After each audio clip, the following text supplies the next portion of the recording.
Assalamualaikum teman-teman, kami dari kelompok 1 pada mata kuliah kesehatan mental membahas tentang 6 model dalam kesehatan mental yang beranggotakan saya sendiri Rana Salsabila, Bulan Ismailia Zuana, Nurul Izzah, Revido Dimas Ruchan, dan Ulfa Anugrah Askia.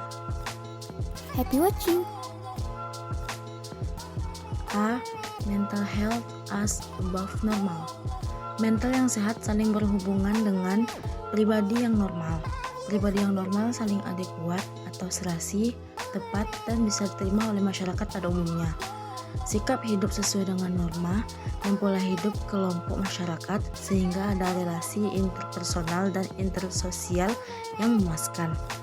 Orang yang bermental sehat adalah orang yang dapat menguasai segala faktor dalam kehidupannya sehingga ia dapat mengatasi kekalutan mental sebagai akibat dari tekanan-tekanan perasaan dan hal-hal yang menimbulkan frustasi. B. Mental health as a positive psychology. Psikologi positif memiliki 3 pilar utama, yaitu pertama, pengalaman hidup yang positif pada individu dengan mengeksplorasi emosi positif. Pilar kedua adalah properti fisik yang positif dari individu, menggali trait kepribadian positif, bakat dan kekuatan individu.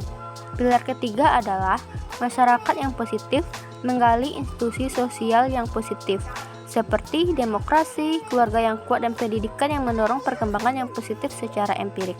Psikologi positif terbukti memberikan pengaruh positif terhadap kehidupan individu.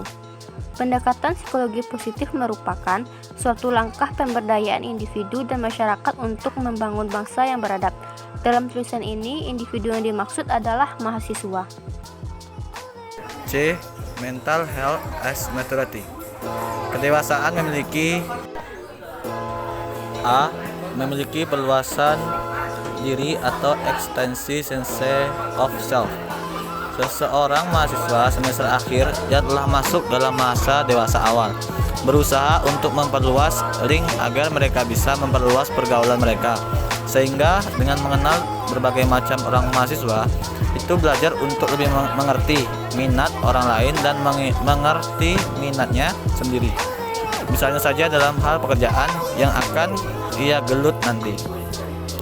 B. Mampu mengolah dan memanfaatkan kedekatannya dengan berbagai pihak dengan berbagai cara yang telah dirumuskannya sendiri. Misalnya, memberikan perhatian terhadap orang terdekatnya dengan memberi kado ulang tahun. C. Mampu menstabilkan emosi dan menerima diri sendiri dalam berbagai kondisi.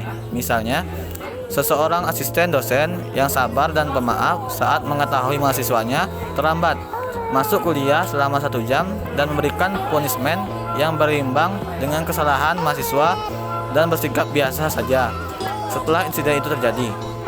D. Dapat memfokuskan perhatiannya pada sebuah masalah dan mengarahkan kemampuannya untuk segera memecahkan masalah tersebut.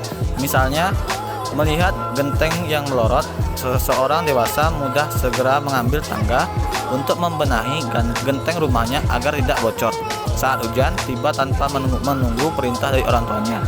E. Melihat diri sendiri secara objektif, seseorang dewasa bersikap fair play terhadap kondisi sendiri, mau menerima kekalahan diri rivalnya dalam bidang olahraga bola basket saat diadakan pertandingan.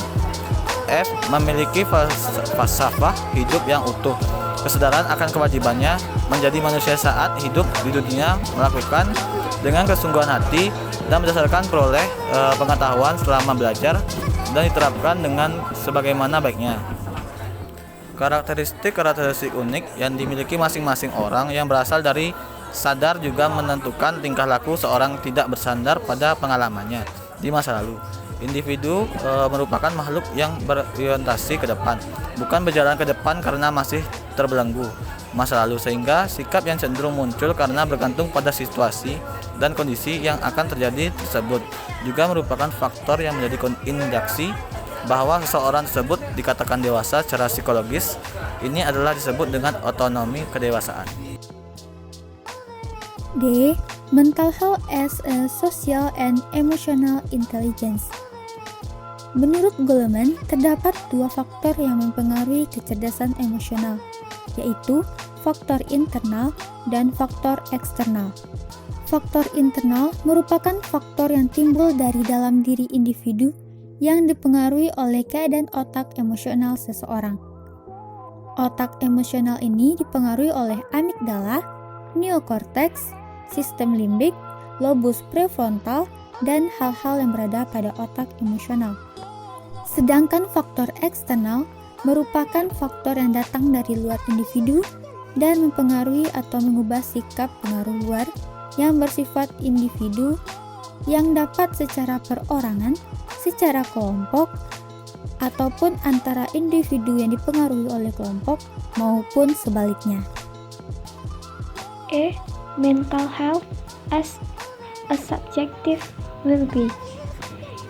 Seseorang dapat dianggap memiliki tingkat subjective well-being yang tinggi apabila individu tersebut memenuhi ciri-ciri seperti merasakan kepuasan terhadap hal-hal yang ada dalam hidupnya, sering merasakan emosi yang bersifat positif seperti bahagia dan kasih sayang, serta jarang merasakan emosi-emosi yang bersifat negatif seperti amarah dan kesedihan. Subjective well-being adalah persepsi dan pemaknaan individu atas pengalaman yang terjadi dalam hidupnya. Pengalaman tersebut terdiri dari aspek kognitif dan aspek afeksi, baik yang bersifat positif maupun negatif. F. Mental health as resilience positive psychology. Istilah resiliensi dikenalkan pertama kali pada tahun 1950-an oleh blog dengan nama Ego Resiliensi yang disingkat dengan ER, yang diartikan sebagai kemampuan umum yang melibatkan kemampuan penyesuaian diri yang tinggi dan luas saat dihadapkan pada tekanan internal maupun eksternal. Awalnya konsep itu diterapkan pada anak-anak di mana ia dikenal sebagai invulnerability atau stress resistance. ER dan resiliensi keduanya diberlakukan sebagai faktor protektif melawan kesulitan, dan keduanya berbeda dalam banyak hal menurut Farkas dan Oros pada tahun 2015. Individu yang memiliki resiliensi yang tinggi akan cenderung easygoing, mudah bersosialisasi, memiliki keterampilan berpikir yang baik, termasuk keterampilan sosial dan kemampuan menilai sesuatu, memiliki orang di sekitar yang mendukung, memiliki satu atau lebih bakat, yakin pada diri sendiri, dan percaya pada kemampuannya dalam mengambil keputusan, serta memiliki spiritualitas dan religius, kebajikan atau virtue, dan kekuatan strength sebagai dasar untuk memiliki resiliensi. Chung 2008. Mental yang sehat sering dihubungkan dengan pribadi yang normal, dan mental yang tidak sehat dihubungkan dengan pribadi yang tidak sehat. Namun, pada hakikatnya konsep mengenai normalitas dan abnormalitas itu sangat samar-samar batasnya. Sebab, pola kebiasaan dan sikap hidup yang dirasakan normal oleh suatu kelompok tertentu bisa dianggap abnormal oleh kelompok lain. Akan tetapi, kita dapat mengatakan sesuatu itu abnormal jika tingkah laku itu mencolok dan sangat berbeda dengan tingkah laku umum. Baik, sekian video dari kelompok 1. Terima kasih kepada teman-teman yang telah menyaksikan video ini dari awal sampai akhir. Dan saya ucapkan Assalamualaikum warahmatullahi wabarakatuh. Thank you.